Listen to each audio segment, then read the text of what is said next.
have to pull up the one I already got filled out. All right, class DS11. We are, yeah.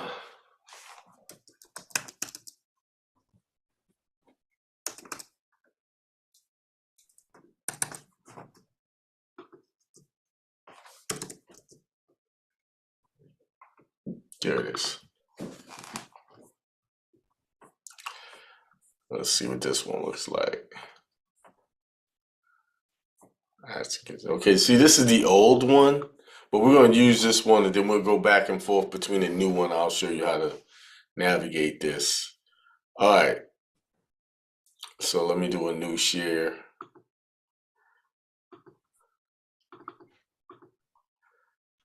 All right, here we go. This was the old way. And if you got these applications, they do let these go through. Sometimes. So let's go to the application. I really want to go to the part about the application. All right, on number 1, you're going to put your last name, then in your first name, and if you have a middle, you're going to write that out, lowercase. Number 2, you're going to put your date of birth. And then you're going to check off whether you're male or female. They haven't gotten to the gender identity thing just yet. So, place of birth. To the new people, give me one person. Speak up. Where were you born? What state? Ohio. Ohio? Okay, so, what city in Ohio? Cleveland. Cleveland. So you'll put Cleveland, Ohio, United States of America. Here. See how I have Brooklyn, New York, United States of America? You're going to put that there. All right? Now, here's the major difference. Number 5, we're not putting socials there. You're going to put zeros there. And I know the people that have been with me a while said I told y'all not to do that, but for the sake of the IRS debt and the child support, that is how they're pulling those accounts up, through that number. That's how they attach to you. So when you get to the mailing address where you want, though, let's talk about 6. Number 6, you will put your email address. Number 7, you'll put your telephone number. I will address number 5 later on when I start showing the templates.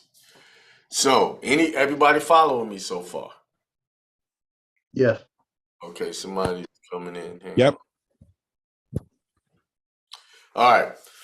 Number 8, you're going to put in care of your address where you want it to be mailed. But listen very carefully. Do not have it mailed to an address that is connected to you by way of the IRS or child support. Are we clear? Yes. Definitely. All right. City, you're going to put the city where you want it to mail. The state, you're going to put 2-letter state, and you're going to put that in brackets. In the zip, you're going to put all zeros. Or you could put all 9s and put it in brackets. The country, the brother said he was born from Ohio, right? He's going to put Ohio, USA there. Even though it says country, if outside the United States, Ohio, USA is outside of the United States. All right. Now, number 9 is list all other names you have used. Example, birth name, mating, previous marriage, legal name changes. So if you had your name changed for a man, legally, you will put the old name here. If you change your name legally, you're going to put number 1 is going to be the name you changed it to. Number 9 is going to be the name you changed it from. Women, just as for the sake of the ladies who got married, you're going to put your previous name, maiden name here. Okay? Previous marriage, it's pretty self-explanatory. Okay? We're going to skip over that part for now. I'm going to go to number 10.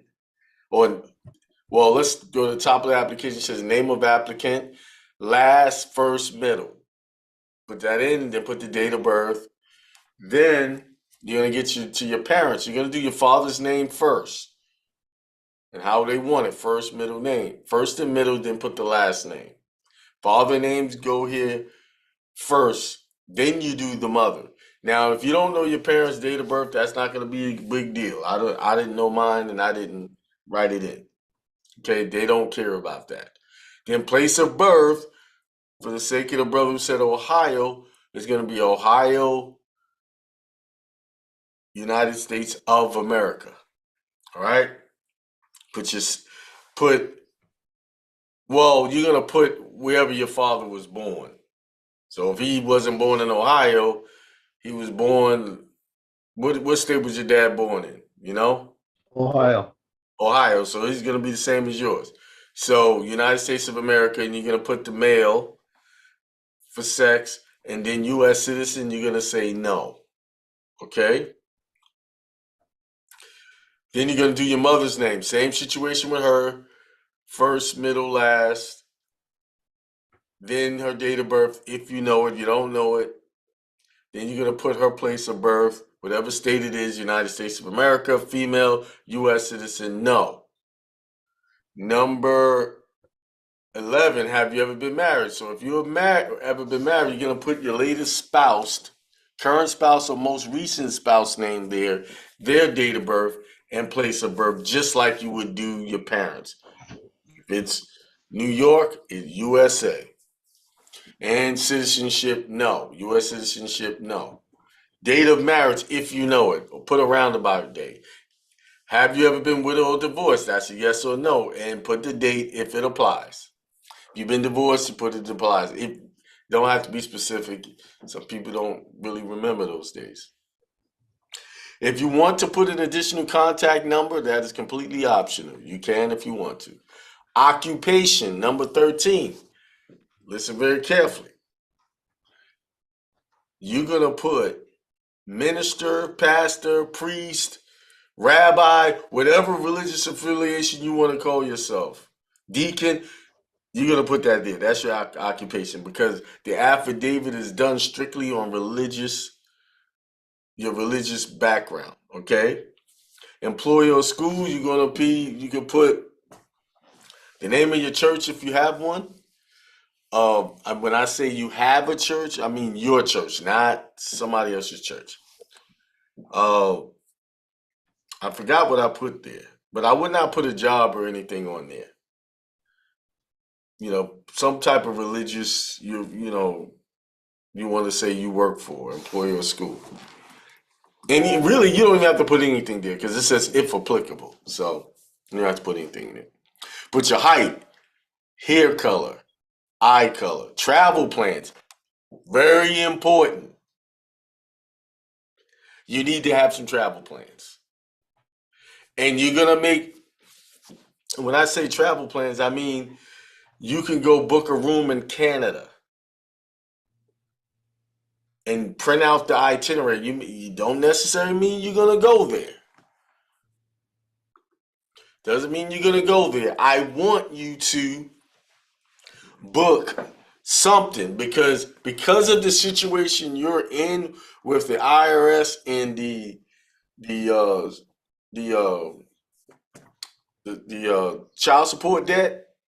You cannot process your application like everybody else by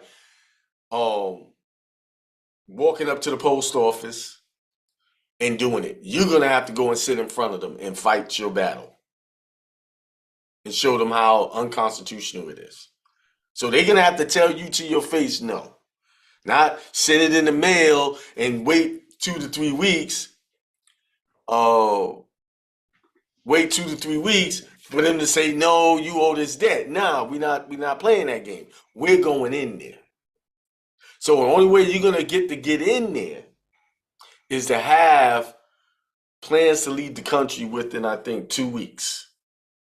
You can read the rules on that. You can find out what the rules are. You're going to make an appointment and you're going to sit with them and you're going to present your paperwork. Okay?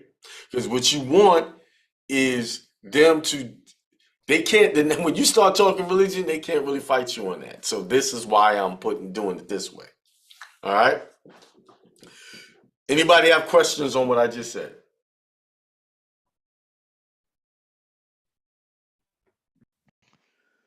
So what is a counter deed? A lawful sworn declaration used to rebut or correct a presumption. We know that the government works off presumptions, right? They presume you to be a United States citizen. They presume you to be born in the United States. They make presumptions. And they did that by way of the 14th Amendment, born or naturalized into the United States. Restores the lawful record from which government derives. Presumption of consent, example documents, birth certificate, marriage license, passport, name in all caps.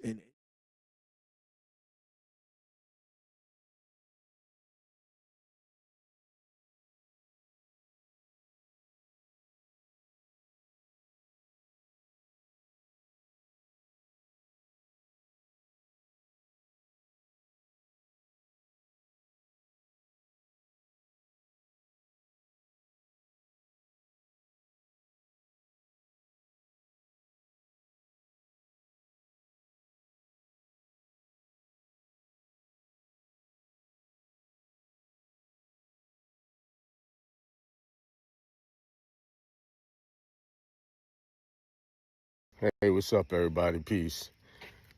I just want to talk about your legal identity. Do you even know what that is? What is your legal identity?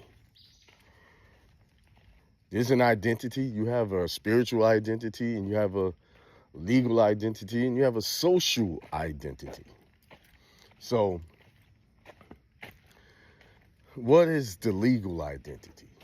And that's the reason why I'm talking about it, because that's one of the most important things you need to understand.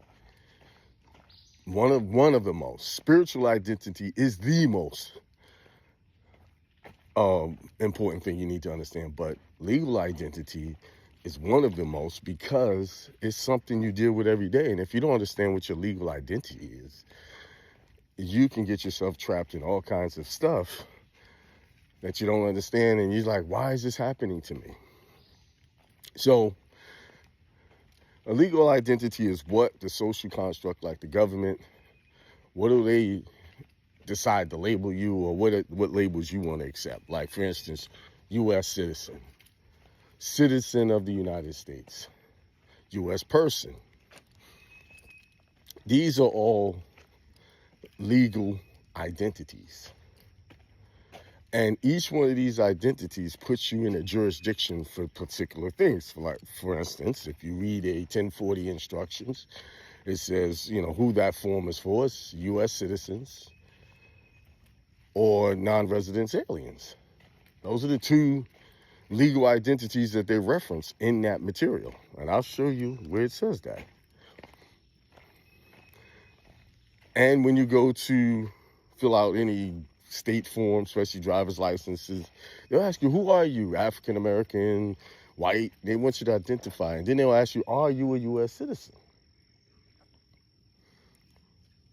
Now, if you have never looked at any other government forms, like, for instance, I did a webinar on gun trust showing people how to put their property, their firearms into gun trust.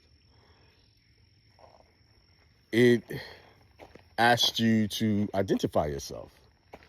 And they asked you, are you a citizen of United States of America on that application? But if you look at a driver's license application, it'll say U.S. citizen. And then they had on there also, I'll show you everything. It said, if you're a national of the United States, check off United States of America. See, the government knows who you are, but they prey on the fact that you don't know who you are and get you check off something that'll give them total jurisdiction over you. So, United States citizens, U.S. persons, American nationals, all of those are legal identities. And I'll show you the difference by through these little slides I'm going to pull up. Because in the GPO style manual, it talks about natives of the states. So I'm from New York, right? That's where I was born. So I'm a New Yorker. That's what it says. If you're from California, you're a Californian. If you're from Maryland, you're a Marylander. And the list goes on. So the question is, if they have the natives of the states in the GPO style manual, like this is a government manual, how the government is supposed to categorize people who are born in certain states, how come you never see these on driver's license applications? They always try to annex you into or get you to check off the box U.S. citizen. Why? Because if you check off U.S. citizen, it puts you in the category of a taxpayer. It's all about money. That's it. It's all about the bread. To be continued. Peace. Peace, everybody. Akeem from Hindsight Radio, here with a PSA that is very alarming. This is a driver's license application from the South Carolina Department of Motor Vehicles. If you notice right here, this is the organ donor section. What's missing in this section? There is not a box for you to opt out, to check off no. So the question is, why would the government or the South Carolina purposely take the no option off of the application? It was there years ago. Why is it taking it off now? What kind of shenanigans are they involved in that they have to take the no off? Basically, if you don't want to donate, you have nothing to write down on this application specifically saying you do not want to be a donor. Now, the other thing that's alarming, children are going in there to get driver's license. They don't have an option to say no. This is shenanigans. This is trickery. This is just like our government. They do things like this. And if you're not paying attention, you'll get caught up. If you're one of those people who want to give away your organs, so I'm not one of them, because I believe that it's a way for them to farm body parts. Think about it. They can sell your organs, but it's illegal for you to do it, but they can make money off of it. Happy, I just give my stuff away free. The other thing is there's a procedure they do in the hospitals where, well, you're brain dead, you're an organ donor, and they start preparing you for that process. Now, what I know about the brain is they told me in biology that the brain regulates all of these things. So if I'm actually brain dead, how am I able to keep all of these other functions working? Because you cannot harvest an organ that is dead. It has to be living. So if the brain is not regulating it, they can't use it.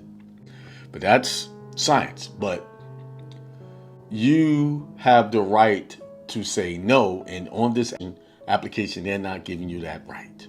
So this is how I would handle this. If I were going into the DMV, hopefully this will help. I would cross all of that out, write a specific statement, and have an... Peace, everybody. What's up? I was just getting on here just to give a quick thought. You know, last week I was sending you guys that information on the DMV. And it seemed like every time I tried to put the video up, there was a problem. The sound go out, you know. The first video, they completely gave me a warning, a strike for it. And it got me to thinking. It's amazing how quick, when the truth is being put out there, it's quickly shut down. It's just the truth, you know. Telling you guys about an application where they deliberately took the no off the application because it was on there before. And the question is always, why would you take my option to say no and just leave me only an option to say yes? You know, you're pigeonholing me into a position to just check yes or do nothing, right? And then if you don't check it, someone can come behind you and just check it off. And next you know, you're on the registry. So it's that's a perfect example of how systems work. A system works to pigeonhole you into a position that gives that system optimum outcomes for its benefit. See, if you can understand that concept, if you can understand that all systems that are created is looking for an optimum outcome, and it's got a system of rules and situation to benefit it. If you didn't create the system, that means that that system is not there to benefit you in an optimum way. It's there for the creator of that system to benefit in the most beneficial way possible. Just remember that. If you didn't create the system was created for its creator to benefit. I don't care how it's promoted, advertised, that, hey, we do this, everything's advertised. Do this, and, you're helping, you're doing this, and you're doing that. For the benefit of all mankind. Let me have you understand, no system is created to benefit all mankind. It's there to benefit the creator of the system. Leo, come here. So just keep that in mind. Whenever you're doing anything, if you're taking part of anything, say, okay, who created this? Let me dig in here and find out why they created it. Now, my participation in this system, how is that going to benefit me? And if it's not benefiting me, why are you participating? Just a short thought, something for you to think about. Peace. Oh, here we go. All right. Once again, driver's license webinar 2. Thanks for tuning in. And you guys are gonna get a lot of information. I'm gonna go over some little bit of history on why I did another webinar. And then we're just gonna be mainly dealing with the templates, what to give them, how to deal with the opposition, because always there's some type of opposition. And remember, when you're getting opposition, check your attitude, because a lot of opposition, most of the opposition comes from your perception of the people you're dealing with. In this community, in this space, a lot of people have a negative look at the people in government. And you have to remember, these people are doing a job. They went to school. They believe they're doing something right in their mind from their world perception. That's what they think. So if you come at them with hostilities, you're going to be met back with hostilities. Even if you have that thought in your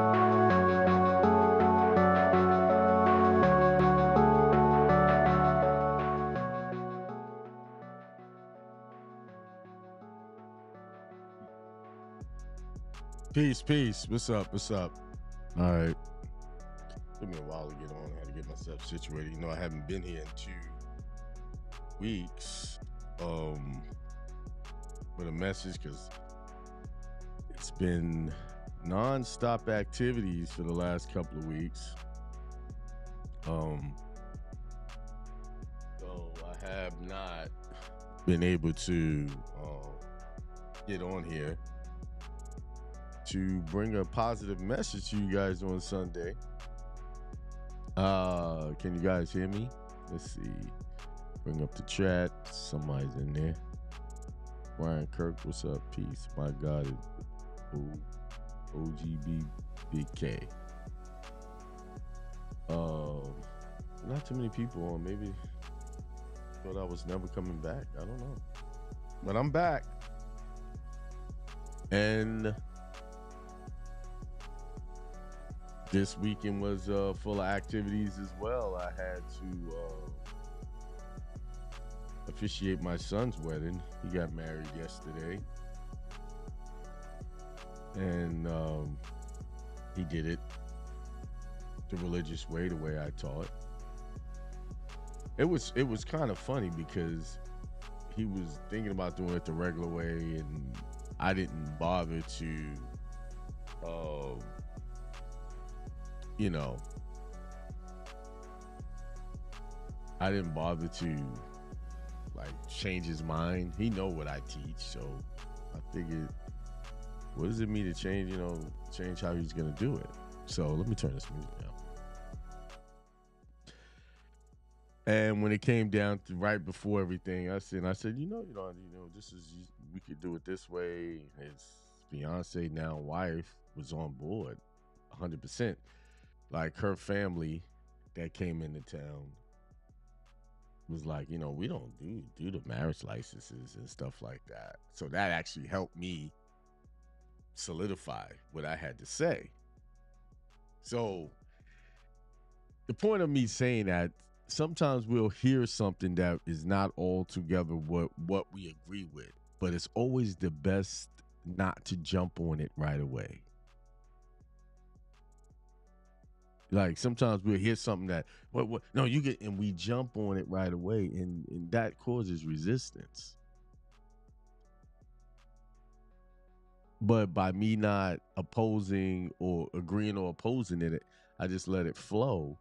When the time was right for me to talk about it, I had people in the vicinity that could support what I was saying. And it 5 minutes, okay, we're not doing that. Boom.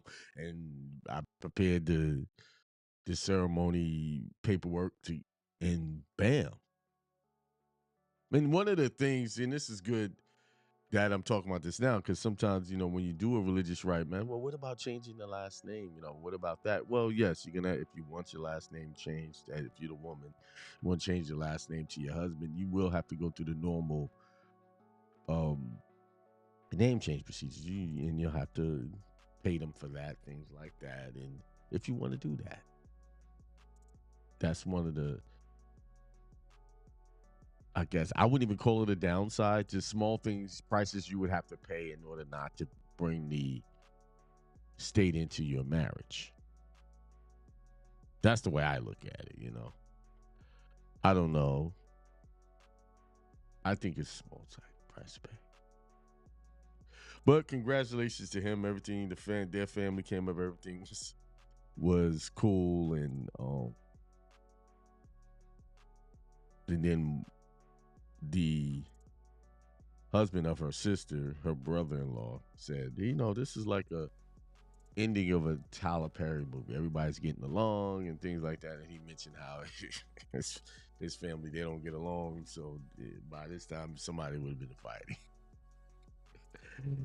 And that's, it's when you think about that, that's true in a lot of families. At one point in my family, way back in the day, it was like that, not on our immediate side, but on my aunts, uncles, they get together, they get to drinking and things like that, and everybody starts tripping and going at it. Somebody bring up a controversial topic, and then they start going at it. We didn't have that. Everybody was getting along, laughing, joking. Me, my brother came in there yesterday, had his shades on. He had his all white outfit on. I was like, oh, you come here looking like Tubbs from Miami Vice. That's how we get down. We joke on each other. Then we went out and I played basketball. I haven't played basketball for 2 years. And man, I was doing pretty good. Me and my son teamed up with my brother and some other kid that was out there, and me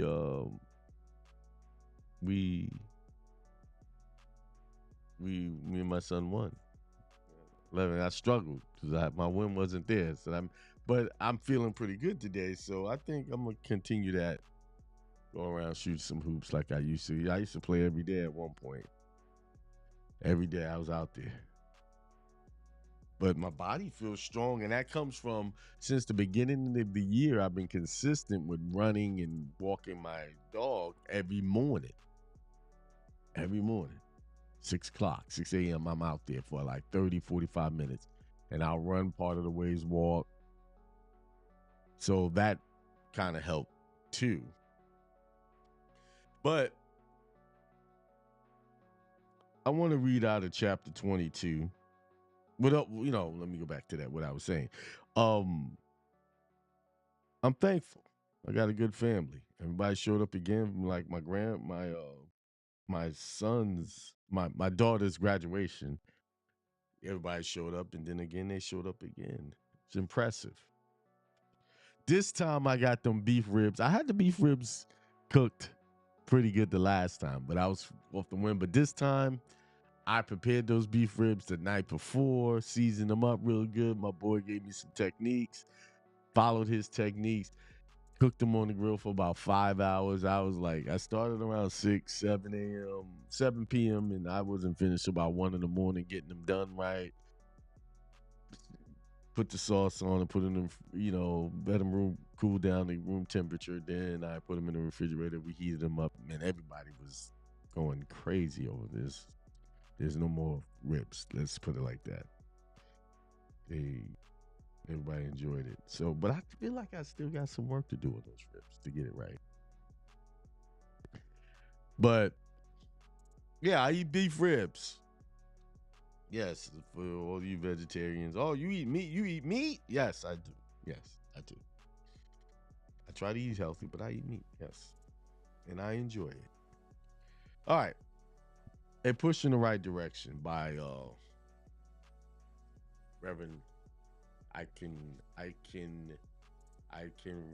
Kyoto. Ikarin.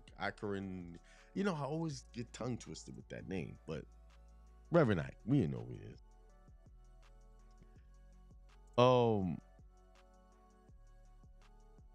And I thought this was a good chapter to read. A Push in the Right Direction. And I'll explain why as I read through this. Because it's been a minute before I gave y'all an inspirational message, and today, I'm gonna give y'all one to really think about. It says, "You shall decree a thing, and it shall be established unto you, and the light shall shine upon your ways." A science of living principle. Give yourself a push in the right direction. Acknowledge the divine presence, the divine power of God in you. As I prepared the notes for this lesson, I was reminded of a young man whose career was not going as fast as he wanted it to go. And so I said to him, "You seem to be hesitating. What are you waiting for?" And he said, "Reverend, I'm waiting for someone to give me a push." Whereupon I sort of preached to him the whole lesson that I'm about to give you. And that's right. Sometimes sometimes people are looking for pushes in different ways in order to take action on a goal or a dream, something they want to accomplish. They might see, well, I need money, so I need a bank to give me a loan. I need this, I need that. And so the only reason why they don't move forward in the direction of their goals because they think that one thing that they need is preventing them from getting it. And more than likely or not, it's not that one thing that's preventing them. It's not that. It's not that idea that you can't get the money, the capital to get what you need. That might be something that you can use to get it, but that is not the thing preventing you. What is preventing you is simply the idea that you think that's the only thing you need to get it done. So you have allowed whatever you put your mind on to say that is preventing you to be the preventer of you getting done that which you want done.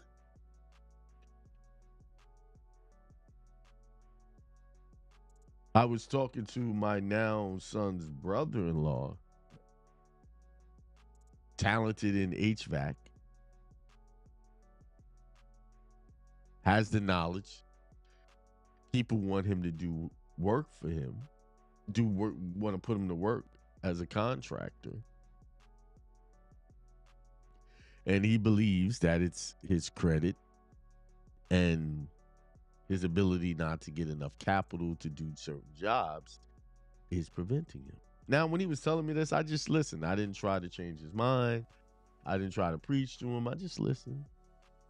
Because I'm learning. Sometimes we don't have to jump at everyone every time they tell us something that we don't particularly agree with. Right now, he's right that that's preventing him, because the reason why he's right, because that's what he believes. I don't believe that's the thing that's preventing him.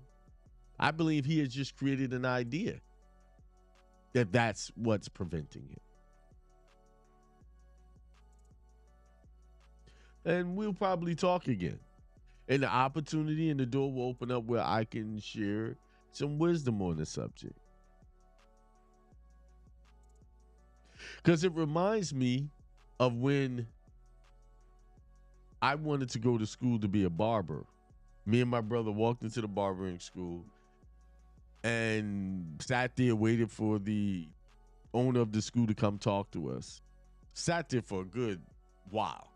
I don't know how long it was, but it was a while. People were walking by the class, doing all this, looking, and just not saying anything to us. You know, it was a black establishment. It was one of our people. You know how we run our establishments a little less than professional. So me and my brother ended up walking out of the classroom, and when these people are full of it, and that's what we said. Then a year later, I got laid off. Not laid, I got fired from working at Walmart, which was the best thing that happened. Now, that's a whole nother. It's another story in that one. And some of you have heard me tell these stories. So a year later, I got fired. Third child on the way. No money. Hard up to pay my rent. So I turned back to, going back to the Kingdom Hall, which the Jehovah's Witnesses call them Kingdom Hall, to try to, maybe I need to get myself together, and then God will make a way for me. And I was right, because in a way I was right, because I went to Kingdom Hall, and I was playing with a guy who was part of Jehovah's Witness faith. His name is Lonnie Wilson. I'll call it out. Yeah, that's his name, because I'm thankful to him for it. And we came back to my apartment. This is in the middle. I was fired. I was waiting on my unemployment to come through. Not sure how I was going to pay my bills. Some of y'all know how that feels. Some of y'all are privileged to know how that feels. And I say it's a privilege to know how that feels, because once you're in that position, you know what it's like, and you know you don't want to be in that position again. You felt that fire. You got baptized in the fire of poverty and brokenness. You got that baptism. You got that elevation. So I'm so glad I got all that out of the way at a young age, in my 20s. So we're sitting there drinking, not alcohol, but just sitting there getting a drink, and just sitting at the kitchen table in the apartment that I was already late on the rent for. And he says he goes to barbering school. He's almost gonna get his license, blah, blah, blah. And I was like, oh man, yeah, that's cool. Me and Greg, my brother, we went to this school, the same school you went to, and we're trying to get in it. And the guy just kind of left us sitting there. We walked out. He said, oh man, I know Mr. T personally, so I'll take you in there and introduce you to him. So he takes me in there. I think the following week, I think it was that Monday or Tuesday, we went in there. I told Mr. T, Mr. Tolliver, my story. Hey, I'm not working. I'm waiting for my unemployment to come through. They penalized me some weeks because I got fired. That's a whole story. I don't even have time to share that with you. And the man looked at me after I told my story. I told him what my job experience. I come from New York, and I was working here and there. He was, oh, you worked at the World Trade Center? He was impressed by that. And I said, listen, I don't have any money. I don't have no way to pay, but I can start paying once my unemployment kicks in. And I can give you whatever I have left after I cover some bills. And he looked at me without hesitation. He said, listen, man, I need somebody to help. He said, Lonnie's about to leave, and he was my go-to guy to help me run this school and keep the other students in check. And since he brought you in here, I'll tell you what, I'll give you a full scholarship. You just help me run this school. Now, I ain't never ran anything in my life. But I tell you guys this story because it's not money that's in your way. It's not, you don't have capital that's in your way. What's in your way is the idea that it's that one thing that's preventing you from getting it. And as long as your mental is fixated on that one thing, it'll always be the blocker of your success.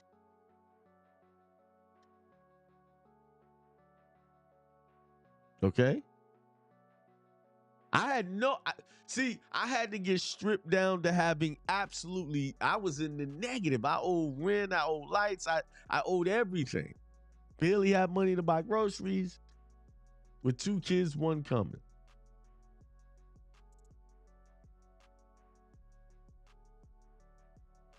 So now let's think about it. A year earlier, we went into the same school and it was like the spirits shut their mouths up, like they didn't even see us sitting there because it was already knowing that I would be there a year later and I wouldn't have to pay anything.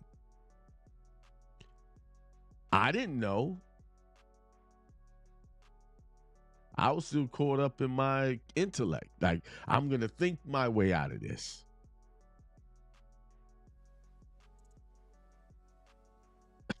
You're not going to think your way out of anything in this world, okay? You might be able to think a couple of things, get a couple of steps here and there, but you're not. The only thing you're going to think, sometimes you'll think yourself into more trouble. But if you just sit there and wait on the switch, I forgot about the school. I gave up on that and I just moved and tried to survive and hustle the best way I could. And then when I got fired at Walmart, I was about to go into another division with loss prevention where I would make more money. I could control my hours because we only have 1 car living in the South. And you need transportation, like your own transportation, to get this thing. I thought that if I took that job, I could control. I could pick my wife up from work, drop off. I could go. I was about to work myself to death just to meet the bills. And this opportunity came. So I got fired, ended up learning how to cut hair. And from there, I opened up my own business, 2 barbershops from that. Still have that license to this day.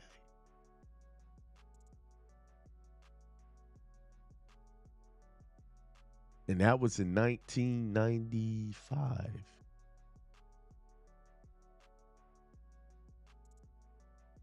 So I'm saying this.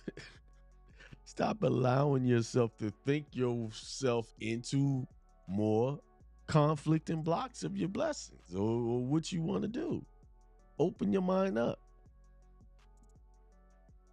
Had I not played basketball with this guy, had I not decided to start going back to the Kingdom Hall, had I not did any of that, I would have never had that conversation with him.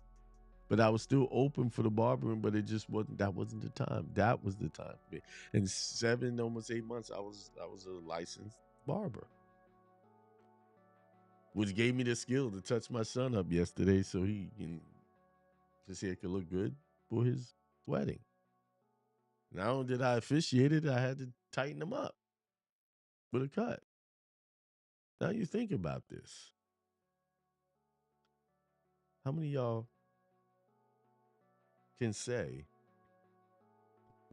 that you know someone who could officiate your wedding and cut your hair and do all of those things? And I'm not saying that to pat myself on the back or brag, but I was always open to learning things, knowing things. Like, I have my learning how to play the guitar. I mean, a good 5 years, I think I've been. 4, maybe. So let's continue to read. In life, you're going to have to give yourself a push. You can't just sit around waiting for somebody else to come along and help you do what you want to do or give you a push in the right direction. Because if you wait for someone else to do that for you, life will just pass you by. There's so many people, that's what I'm saying. They're waiting for the bank to give them money. Let me get my credit right, then I get back. I can get this money. That's a good idea. But what are you going to do in the meantime? I broke the habit. Some years ago, when I decided to begin this ministry, I decided to write all the friends from my childhood preaching days. I already know how this story is going to end up. A lot of people I had ministered to when I was a teenager who had gone on to become successful and prosperous. I said to myself, I'll write them and ask them to give me a push. I'll write them and ask them if they will help me to begin this radio and television ministry. You already know that asking friends, family, people who know you will be the least likely to help you. It's always strangers. And so I wrote these church members that had gone different places and gotten good jobs, and I told them what I wanted to do. And I waited for their letters back. And I waited. And I waited. And I didn't get a single letter. Nobody was willing to give me a push. I finally got one letter from one church, and they told me they couldn't help me. Well, from that moment on, I was broken of the habit of waiting for someone else to come along and give me a push. From that moment on, I didn't wait for anybody to decide for me what I could and could not do. I believe at some point, if you're a person who wants to do better for yourself, we always look for family or friends or someone to give us a push, to help us to agree with what we're doing and support us. We look for support, right? And then we don't even get the support from those we expect to get the support. We get it from people we don't know, strangers. So don't be disappointed, because that's normal. That's part of, going through that helps you understand and makes you stand on your own to push yourself. First of all, if you can't push yourself, then why do you expect someone else to push you? If you can't push yourself. Setting positive, definite goals. In this lesson, I want to teach you one of the most important things that you must do in order to give yourself a push in life. If you want to give yourself a push in the right direction, you must first of all set definite goals for yourself. So that means writing down some goals and looking at them and reminding yourself of these goals. If you want to live successfully and get the good which you desire, you must set goals. You must decide what you want. Get in the habit of deciding exactly what you want and ask yourself, what do I really want? And visualize in your mind the good that you desire. Ask yourself, what do I really want to be? What do I really want to do? What do I want to have? You'd be surprised to know how many people never really decide exactly what they want. I had a very interesting experience recently in Detroit when a minister and his wife visited me. His wife said to me, "Oh, Rev Ike, I heard of all those testimonies about people in your ministry getting cars and houses and money and all that. But I have been praying for a car for the last 2 years and I still haven't got it. I've been probing my mind to try to find out why not, but I still don't know why." All of a sudden, her face went blank, and she said, I really don't know. I said, that's why you haven't gotten it. Is your mind a blank? If you don't know what you want, if you have nothing definite in your mind, if your mind is a blank about the good you desire, that's exactly what you'll get. Nothing. I asked this lady again, what kind of car do you want? She finally said, well, any kind. It doesn't make a difference. And the thing about it, the woman works for General Motors. Yes, she does. She works for General Motors. She's a preacher's wife. If a preacher's wife working for General Motors in Detroit can't get a car, who can? I asked her at least 3 times, what kind of car do you want? She just kept saying, I don't know. Any kind. It doesn't matter. I know. Now you see why you haven't got. So what this point is making, it's not the fact that, hey, what I want a car. You need to be definite about the type of car you want, so that the universe can start working for that for you. You have to see that specific car in mind. Like, this is some people say, and I've done this, I'm guilty. I want to be a millionaire, but it's all levels of millionaire. What you want, 1 million? You want 2 million? You want 3 million? You have to be definite. Write down a number. Write it down specifically. Go get a check. Write a check out to yourself for the exact amount that you want. And hold that check in your hand, look at it, put it on your refrigerator, put it somewhere that you reminded about that month, that amount. Be definite. Write down the amount specifically. Then after you write it down, just do a meditation on how, visualizing that in your bank account, on the spreadsheet. Then even go so far as say, if you have that amount, what exactly you going to do with it? Of course, people are going to think about all kind of extravagant things that they want to do to entertain themselves. But how about setting, if you had that amount, setting aside an amount to give away or to help some people? Be specific. I would go and write down exactly how even create a budget on the money. Create you a budget for the amount of money that you write down. Create a budget for it. How it's going to go, where it's going to go. I'm sure you can Google up a budget sheet.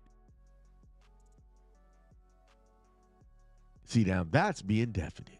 Because even not only are you writing down the amount that you want to have, you're also writing down an amount of specifically how you're going to use it, where you're going to invest it.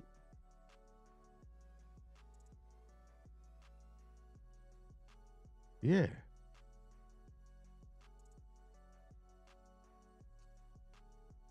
Her husband was there, and it dawned on him too.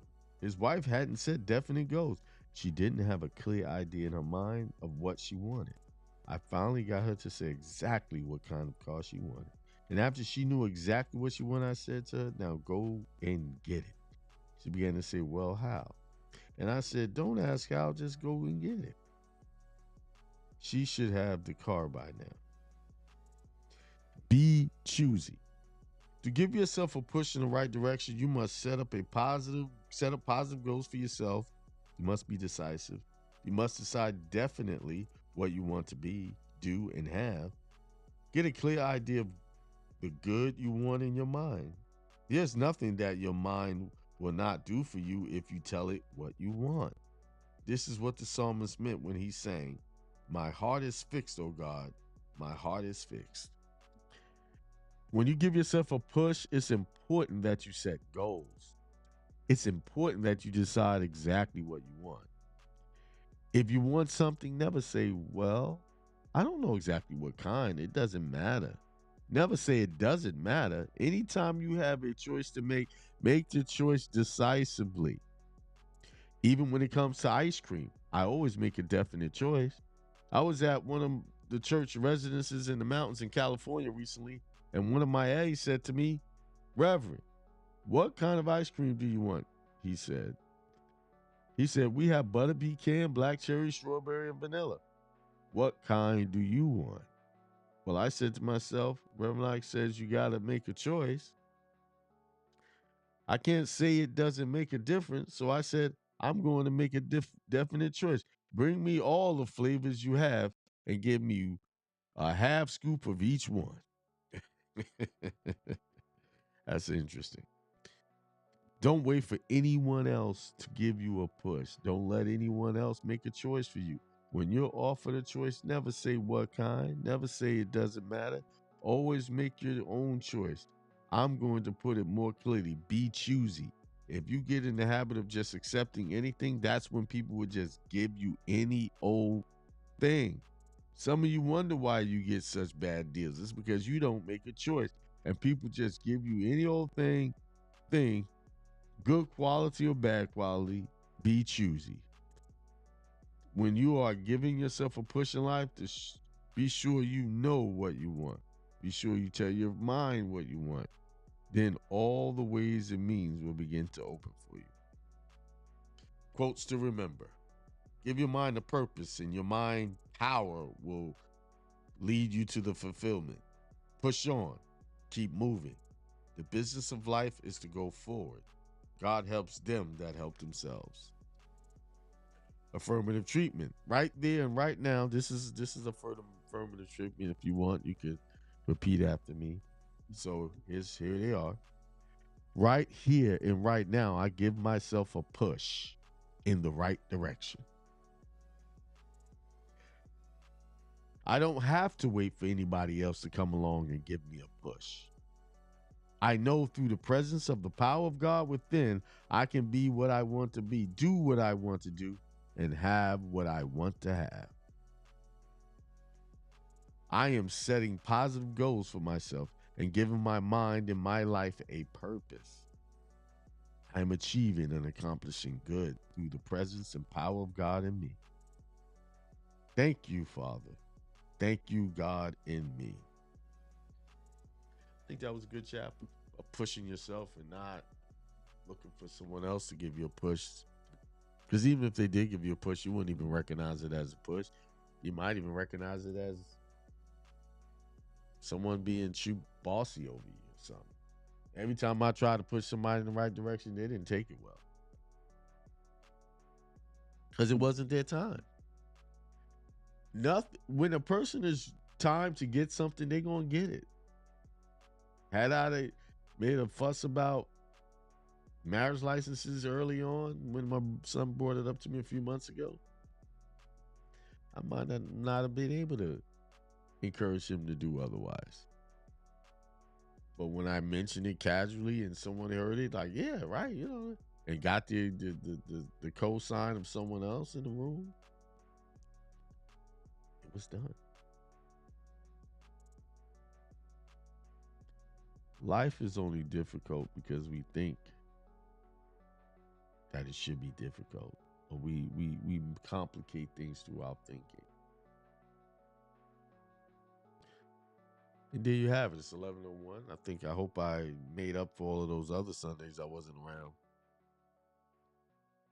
And I'll see you guys on Tuesday. Tuesday is going to be, we're going to talk about birthright citizenship. I'm going to clear this mess up once and for all. You got to understand what citizenship is for real. People, birthright citizenship, he's doing this. People are arguing and upset over something they shouldn't even have.